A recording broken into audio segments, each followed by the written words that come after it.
Warning.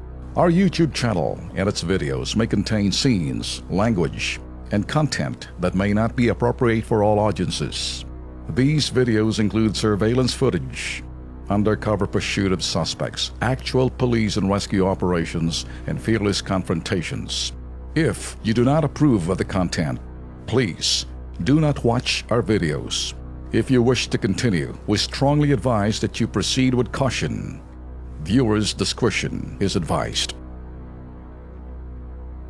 Ito namang reklamo naman ng grupo ni Shannon Mayo, ginigilpit naman daw sila ng AMA University sa Project 8 sa Quezon City dahil ayaw daw nilang ibigay yung diploma. Ito yung mga dokumento po ha.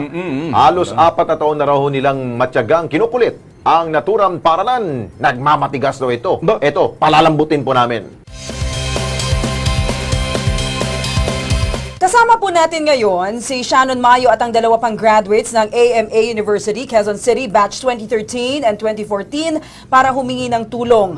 Ang kanila pong reklamo, hindi pa raw maibigay sa kanila ang kanilang diploma at transcript of records. 2013 pa daw nila ito ni-request. Ano?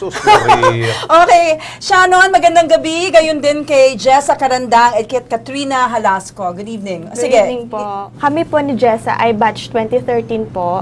And nag-request po kami right away po ng aming TOR and diplomas kasi kailangan po namin for employment. Paid naman po kami ng graduation fee, of course po, right?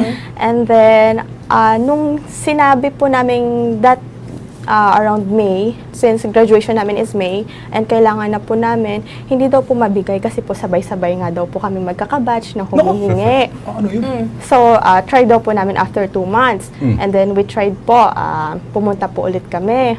And then, ayun po, ang kanilang reason is, nagbago daw po sila ng system. So, hindi nila matatransfer yung grades namin to their new system. So kayo, maabot na ng 3 taon? Opo. Okay, so nagbayad kayo ng 7,000 piso para dito kasi kasama na to sa graduation fee. Overall, yes. But yes. Overall.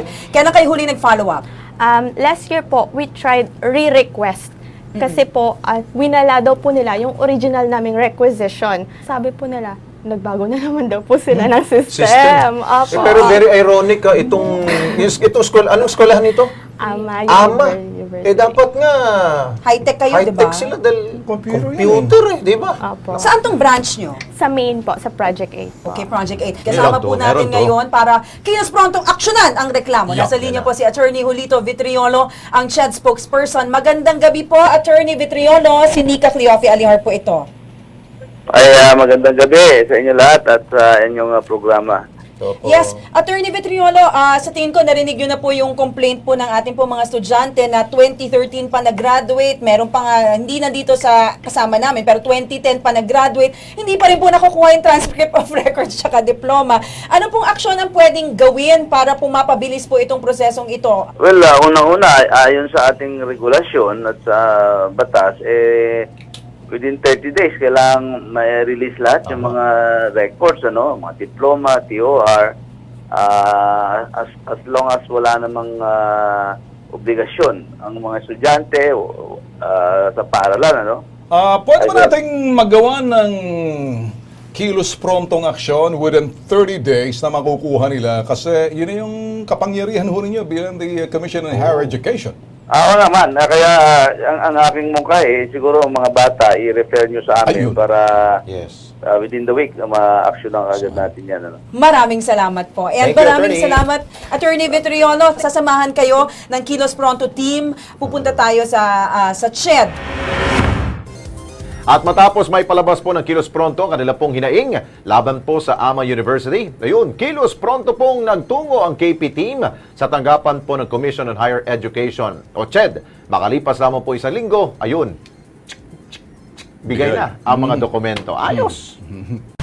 Maraming salamat po sa Kilos Pronto at sa CHED.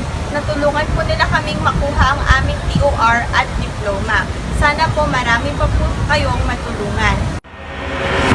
Mga KP, kapag nagtitigas-tigasan ng mga reklamo, pwede ho kaming gumanap na parang pressure cooker para palambutin ang sino mang matigas.